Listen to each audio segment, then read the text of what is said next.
Bonjour à tous, bienvenue dans mes vidéos. Comment avoir un ventre plat? Comment renforcer le bas du ventre? Est-ce que les abdos vont vraiment donner un effet ventre plat?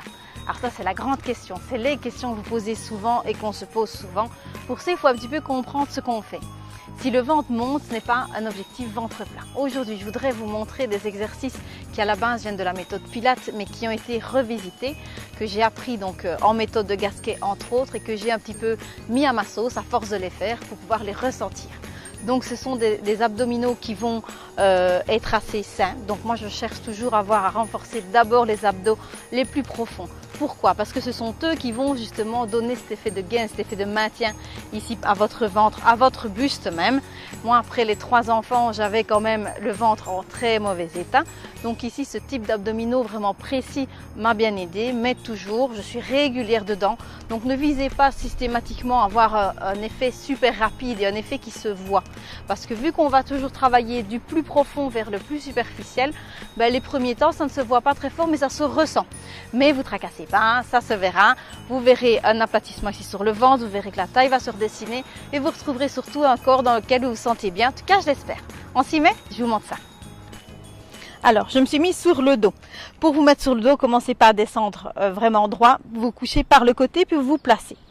Alors, pour se placer, on va essayer d'avoir la colonne bien étirée. Alors, ce qu'on fait souvent quand je dis place-toi sur le dos, c'est basculer le bassin. Si je bascule le bassin, j'écrase volontairement le bas du dos. Beaucoup pensent que ça protège le dos. Alors dans un sens, c'est clair que si vous avez des abdos en piteux état, vous avez mal au dos, vous allez très vite sentir si vous gardez ce qu'on appelle en pilates le neutre du bassin.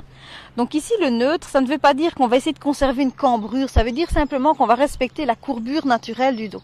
Donc si je fais ce mouvement volontaire d'écraser le dos au tapis, je n'ai plus de neutre, je respecte plus ma courbure naturelle. En plus, j'empêche justement mes dorsaux de travailler. J'aurais d'inhiber certains muscles qui auraient pu justement être utiles à être travaillés. Ensuite, je raccourcis cette distance crête-iliaque bas des côtes. Et ça, c'est pas bien. Ok, je dois toujours essayer d'avoir un ventre étiré aussi. Les abdos aussi ici ne doivent pas être raccourcis. Si je raccourcis ceci, je vais favoriser ce qu'on appelle le diastasis. Donc c'est l'écart qu'on a parfois après les grossesses, qu'on a en tout cas quand on est enceinte. Quand on est enceinte, dès qu'on se redresse, on voit un cône qui monte ici au milieu du ventre. Et parfois malheureusement après on le garde si les grands endroits ne sont pas bien ressoudés. Donc ici on va essayer d'éviter de raccourcir ça pour ne pas entretenir cet écart, cette bosse qui se fait, cet écart qu'on a au niveau des abdos. Donc comment bien se mettre en gardant donc cette position neutre et étirée. Donc je peux éventuellement soulever mon bassin, l'attraper avec les mains, le basculer, mais surtout le pousser vers les talons. J'essaye d'allonger, un peu comme si mon dos était une table à rallonge. Hop, je pose. Pour le moment, je suis d'accord, j'ai plus de courbure. Patience. J'attrape au niveau de la tête aussi et j'allonge aussi au niveau de la nuque, comme si je voulais aller poser la tête le plus loin possible. Hop, et puis je replace les bras le long du corps, je redescends épaule omoplate et là, important, je relâche. Je ne force pas, ni dans les fesses, ni dans les cuisses, je ne force pas par le dos au tapis, je relâche. Et ma courbure revient et mon ventre est étiré. Donc là, pour le moment, j'ai vraiment mon ventre qui est étiré. Un petit truc pour voir si on est bien mis, c'est si on arrive à respirer dans le ventre. Ok. Là, ici, je ne fais pas d'effort. Donc simplement, ma respiration va déjà être un exercice d'abdominaux. Simplement, je souffle et je fais descendre mon nombril. À l'expiration, mon ventre revient. Donc je souffle et ça descend. Est-ce que ça vous semble pas plus logique, étant donné que mon but est d'avoir le ventre le plus plat, le plus solide possible, la taille la plus fine possible, de travailler comme ça, que si je faisais ce mouvement-là. Quand je fais ça, mon ventre il monte. Vous voyez, si je mets ma main, la main elle est haute. Quand je redescends la tête, mon ventre descend. Si je fais ça, c'est pas logique, je suis en train de gonfler mon ventre. Alors que si je reste là comme ça, simplement je respire, mon ventre rentre. D'accord ? Alors là, vous allez me dire, oui, mais ça, c'est pas assez fort. Hein, pour muscler le bas du ventre, on fait des pédalages. Alors là, je hurle. Parce que si je fais des pédalages, si vous mettez votre main ici sur le bas du ventre, donc mon ventre, on va dire, il est relâché ici. Je vais commencer à lever les jambes. Vous allez voir que ma main va monter. Ok? J'espère que vous le voyez. Moi, en tout cas, je le sens. c'est pas bien, je sens que j'aurais fait des mauvais abdos. Alors, comment est-ce que je vais faire? Le but, justement, avec ma main ici, ça va être comme mon petit coach qui va me dire si je travaille bien ou pas. Quand je fais des coachings comme ça, je mets souvent ma main sur les ventres de mes élèves pour sentir s'ils sont bien dans les abdos profonds ou s'ils sont en train juste là de faire les superficiels. Si je fais que les superficiels, ça va monter et ça va favoriser éventuellement mon diastasis. Ça ne va pas donner un aspect ventre plat et ça va justement favoriser le bas du ventre qui ressort parce que ça va chaque fois faire sortir ma gaine. D'accord? Donc ici, je mets ma main. Et ma main doit toujours descendre. Je vais ramener justement les fameux pédalages qu'on fait ça, qui explose la sangle abdominale. Je vais vous montrer un petit peu une adaptation donc que j'ai apprise et que j'ai maîtrisée maintenant. Donc je souffle, je ramène une jambe. Jusque là, fastoche. Deuxième jambe, déjà moins facile parce que je vais devoir empêcher mon dos de faire ça. D'accord? Je ne peux pas cambrer. Mon dos, je l'ai placé au début. Il ne peut plus bouger. Donc expire, ramène une. Laisse aspirer. Expire. Ramène l'autre et rien ne bouge. Inspire. Expire, descends une. La première est plus difficile parce que je dois maîtriser mon dos, je dois maîtriser mon ventre. Pause. Inspire. Expire, pose l'autre. Ok?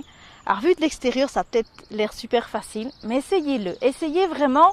Ici, dans votre ventre, vous ne devez pas sentir de choc. Vous ne devez pas sentir que ça monte. Alors oui, ça va se durcir.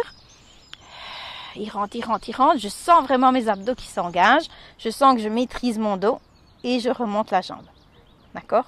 Ça, c'est un des premiers exercices. Vraiment, déjà, on est dans du gainage ici. Alors, en méthode Pilates, on met les jambes à un angle droit. On met les jambes comme ça, hop, et on fait ça. Ça, c'est déjà hyper costaud. Alors là, je ne vais pas dire que c'est mauvais, parce que si vous avez des bons abdominaux, vous saurez le faire. Maintenant, si vous commencez, c'est super dur. Parce que ça, je me souviens même quand je les ai appris justement après mes 3 grossesses, j'avais mal au dos parce que je ne ressentais pas encore bien mes abdos, je n'avais pas une sangle abdominale assez forte.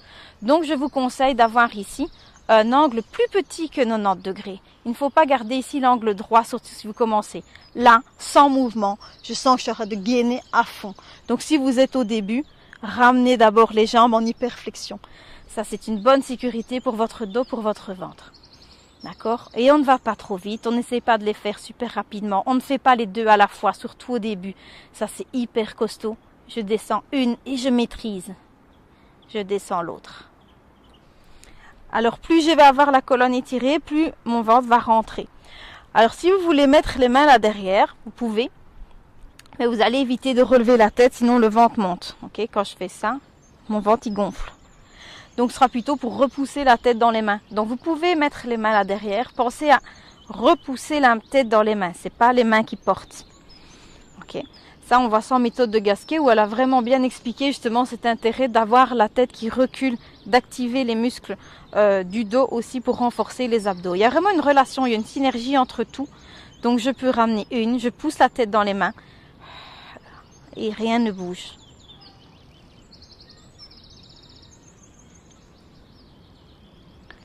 Voilà, alors j'ai beaucoup parlé aujourd'hui, je me redresse par le côté.